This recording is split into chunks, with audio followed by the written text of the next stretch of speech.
Hi friends, today I try to explain the distinguish between marginal utility and total utility.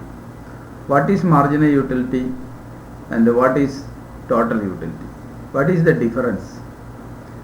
Marginal utility എന്ന് പറയുന്നത് നമ്മളൊരു സാധനമോ സേവനമോ continuous ആയിട്ട് consume ചെയ്യുമ്പോൾ അതിലെ ഓരോ അഡീഷണൽ യൂണിറ്റിൽ നിന്നും അധികമായിട്ട് ലഭിക്കുന്ന സാറ്റിസ്ഫാക്ഷനാണ് മാർജിനൽ യൂട്ടിലിറ്റി. ഉദാഹരണത്തിന് ഒരാൾ 1 കിലോ ആപ്പിൾ വാങ്ങി അതിൽ ആദ്യത്തെ ആപ്പിൾ അയാൾ കഴിച്ചപ്പോൾ അതിൽ നിന്ന് അയാൾക്ക് 10 യൂണിറ്റ് സാറ്റിസ്ഫാക്ഷൻ അല്ലെങ്കിൽ യൂട്ടിലിറ്റി ലഭിച്ചു എന്ന് സങ്കല്പിക്കുക. രണ്ടാമത്തെ യൂണിറ്റ് കഴിക്കുമ്പോൾ 8 യൂണിറ്റ് സാറ്റിസ്ഫാക്ഷൻ രണ്ടാമത്തെ ആപ്പിളിൽ നിന്ന് ലഭിച്ചു.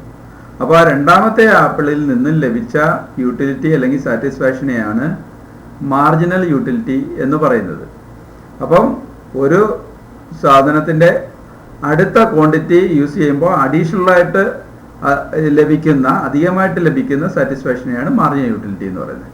അപ്പം marginal utility is the additional satisfaction obtained from the consumption of 1 more unit of A good or service. ഒരു സാധനത്തിൻ്റെയോ സേവനത്തിൻ്റെയോ 1 യൂണിറ്റ് കൂടി അധികമായിട്ട് കൺസ്യൂം ചെയ്യുമ്പോൾ ആ അധിക യൂണിറ്റിൽ നിന്ന് ലഭിക്കുന്ന സംതൃപ്തി അല്ലെങ്കിൽ സാറ്റിസ്ഫാക്ഷനെയാണ് മാർജിനൽ യൂട്ടിലിറ്റി എന്ന് പറയുന്നത്. ഈ മാർജിനൽ യൂട്ടിലിറ്റിയുടെ പ്രത്യേകത എന്ന് പറയുന്നത് ഇത് കുറഞ്ഞു വരും. Marginal utility is decreasing. അപ്പോൾ ഒരു സാധനം നമ്മൾ കണ്ടിന്യൂസ് ആയിട്ട് യൂസ് ചെയ്യുമ്പോൾ ഓരോ അഡീഷണൽ യൂണിറ്റിൽ നിന്നും ലഭിക്കുന്ന മാർജിനൽ യൂട്ടിലിറ്റി അഡീഷണൽ സാറ്റിസ്ഫാക്ഷൻ കുറഞ്ഞു വരും. ഇത് കുറഞ്ഞു വന്നിട്ട് അവസാനം 0 ആയി മാറുമെന്നാണ് പറയുന്നത്. 0 ആയി മാറുക മാത്രമല്ല, വീണ്ടും അത് കണ്ടിന്യൂസ് ആയിട്ട് യൂസ് ചെയ്താൽ നെഗറ്റീവ് റിസൾട്ട് ഉണ്ടാകും.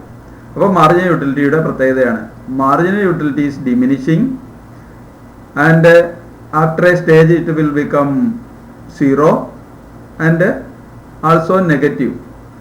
അപ്പോൾ നമുക്ക് ആ ഫുഡ് കഴിക്കുന്ന അല്ലെങ്കിൽ ആ ആപ്പിൾ കഴിക്കുമ്പോൾ തന്നെയുള്ള എക്സാമ്പിൾ നമുക്ക് എടുക്കാം. ആദ്യത്തെ ഒരു ആപ്പിൾ കഴിച്ചപ്പോൾ നല്ല സംതൃപ്തിയായിരുന്നു. അപ്പം രണ്ടാമത്തെ ആപ്പിൾ കഴിച്ചപ്പോൾ 10 യൂണിറ്റ് സാറ്റിസ്ഫാക്ഷൻ അല്ലെങ്കിൽ യൂട്ടിലിറ്റി എന്നുള്ളത് 8 യൂണിറ്റായിട്ട് കുറയുന്നു. പിന്നീട് അത് 6 യൂണിറ്റായിട്ട് അവസാനം അത് 0 ആയിട്ടും അയാൾക്ക് ആ ആപ്പിൾ കഴിക്കുന്നതിൽ നിന്ന് വലിയ സംതൃപ്തി ഒന്നും കിട്ടാത്തൊരവസ്ഥ എത്തുന്നു. പിന്നീട് അയാൾ കൺസ്യൂം ചെയ്യുകയാണെങ്കിൽ അയാൾ വൊമിറ്റ് ചെയ്യും. നെഗറ്റീവ് റിസൾട്ടാണ് ഉണ്ടാക്കുന്നത്. അപ്പോൾ മാർജിനൽ യൂട്ടിലിറ്റിയുടെ 3 സ്റ്റേജസ് ആണിത്. ഒന്ന് ഡിമിനിഷ് ചെയ്യുന്നു, പിന്നീട് 0 ആവുന്നു, പിന്നീട് നെഗറ്റീവ് ആവുന്നു. അപ്പോൾ ഇതാണ് മാർജിനൽ യൂട്ടിലിറ്റിയുടെ പ്രത്യേകത. അപ്പോൾ മാർജിനൽ യൂട്ടിലിറ്റി എന്ന് പറഞ്ഞാൽ additional satisfaction derived from the consumption of 1 more unit of A good or service. ഇനി എന്താണ് ടോട്ടൽ യൂട്ടിലിറ്റി എന്ന് പറയുന്നത്? നമ്മൾ അതേ ആപ്പിളിൻ്റെ തന്നെ എക്സാമ്പിൾ എടുക്കാം. ഒരാൾ 1 കിലോ ആപ്പിൾ കൊണ്ടുവന്നു. അതിൽ ആദ്യത്തെ ആപ്പിൾ കഴിച്ചപ്പോൾ 10 യൂണിറ്റ് കിട്ടി യൂട്ടിലിറ്റി. രണ്ടാമത്തെ ആപ്പിൾ കഴിച്ചപ്പോൾ അയാൾക്ക് 8 യൂണിറ്റ്. അപ്പോഴുണ്ട് 2 ആപ്പിളിൽ നിന്നും കിട്ടിയ സാറ്റിസ്ഫാക്ഷൻ്റെ ടോട്ടൽ ആയിട്ടുള്ള സാറ്റിസ്ഫാക്ഷൻ എത്രയാണോ 18. അതാണ് ടോട്ടൽ യൂട്ടിലിറ്റി. അവിടെ മാർജിനൽ യൂട്ടിലിറ്റി എന്ന് പറയുന്നത് 8 ആണ്. രണ്ടാമത്തെ യൂണിറ്റിൽ നിന്ന് കിട്ടിയ സാറ്റിസ്ഫാക്ഷനാണ് യൂട്ടിലിറ്റിയാണ് മാർജിനൽ യൂട്ടിലിറ്റി. എന്നാൽ ടോട്ടൽ യൂട്ടിലിറ്റി എന്ന് പറയുന്നത് 2 യൂണിറ്റിൽ നിന്നും അല്ലെങ്കിൽ 2 ആപ്പിളിൽ നിന്നും കിട്ടിയ സാറ്റിസ്ഫാക്ഷനെയാണ് മാർജിനൽ ടോട്ടൽ യൂട്ടിലിറ്റി എന്ന് പറയുന്നത്. അപ്പോൾ ടോട്ടൽ യൂട്ടിലിറ്റി എന്ന് പറയുന്നത് അയാൾ കൺസ്യൂം ചെയ്യുന്ന എല്ലാ യൂണിറ്റിൽ നിന്നും കിട്ടുന്ന ടോട്ടൽ സാറ്റിസ്ഫാക്ഷനെയാണ് ടോട്ടൽ യൂട്ടിലിറ്റി എന്ന് പറയുന്നത്. മനസ്സിലായില്ലേ? അപ്പോൾ total utility is the total satisfaction obtained from all units of A particular commodity consumed. ഒരു കമ്മോഡിറ്റി എന്ന് പറയുന്നത് ഉദ്ദേശിക്കുന്ന ഗുഡ്സ് ആൻഡ് സർവീസസ് ആണ്. അപ്പോൾ ഒരു സാധനമോ സേവനമോ കണ്ടിന്യൂസ് ആയിട്ട് യൂസ് ചെയ്യുമ്പോൾ അതിൻ്റെ എല്ലാ യൂണിറ്റിൽ നിന്നും കിട്ടുന്ന സംതൃപ്തിയാണ് ടോട്ടൽ യൂട്ടിലിറ്റി. ഈ ടോട്ടൽ യൂട്ടിലിറ്റി ആവട്ടെ കൂടിക്കൊണ്ടേയിരിക്കും. നമ്മൾ നോക്കുക, ആദ്യത്തെ യൂണിറ്റ് 10, രണ്ടാമത്തെ യൂണിറ്റ് 8, അങ്ങനെ 10 എന്നുള്ളത് 18 മാറുന്നു. മൂന്നാമത്തെ യൂണിറ്റിന് 6. അപ്പോൾ 18ഉം 6ഉം 24. അപ്പോൾ അങ്ങനെ കൂടി വരുന്നു. പക്ഷേ ഈ കൂടി വരുന്ന ആ കൂടൽ അല്ലെ ഇൻക്രീസിങ് റേറ്റിലല്ല അത് കൂടുന്നത്, ഡിക്രീസിങ് റേറ്റിൽ. ആദ്യം കൂടിയ അത്ര ഒരു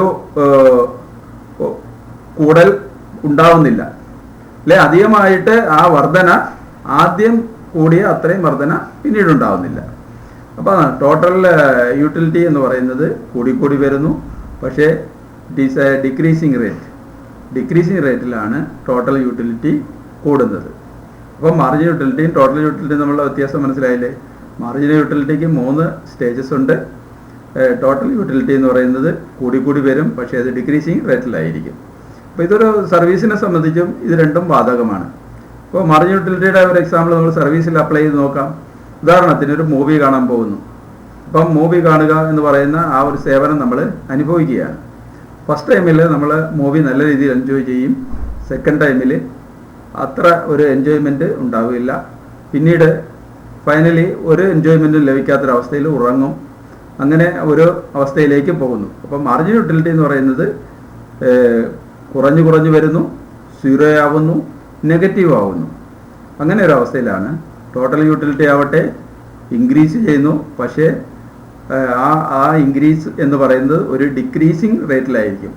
ആദ്യം ഉണ്ടായത്ര വർധനവ് ഉണ്ടാവില്ല എന്നുള്ളതാണ് ഇത് തമ്മിലുള്ള വ്യത്യാസം. അപ്പോൾ ഇതാണ് ടോട്ടൽ യൂട്ടിലിറ്റിയും മാർജിനൽ യൂട്ടിലിറ്റിയും തമ്മിലുള്ള വ്യത്യാസം. ഓക്കെ.